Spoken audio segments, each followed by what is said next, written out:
العاهل المغربي السارع لم ينتظر طويلا، ووجه إلى الرئيس عبد المجيد تبون دعوة لحوار أخوي كما وصفه الصادق بين البلدين من أجل تجاوز الخلافات وبناء علاقات جديدة تقوم على الثقة وحسن الجوار.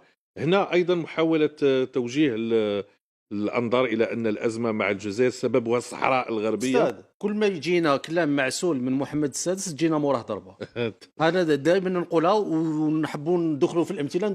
ما سيغير قرارات مجلس الامن وما سيغير هذه التفسيرات وغيرها هي بندقيه المقاتل الصحراوي على الارض. ما يمكنش بعد 50 سنة من النضال معترف بها بالأمم المتحدة في آخر لحظة قال حل واقعي وحكم ذاتي ونغلق القوس.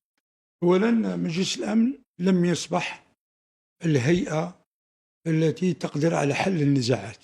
أنا فقد مصداقيته وفقد القدرة وفقد الآليات والإمكانيات لأن كثير من النزاعات سواء الصحراء الغربية منذ 50 سنة أو النزاعات الأخرى، شفنا كثير من النزاعات كيف انتهت أو كيف حلت بغير، بمعنى لو نتابع مجلس الأمن عدد القرارات في قضايا النزاع يمكن يفوق 1000 أو أكثر من ذلك.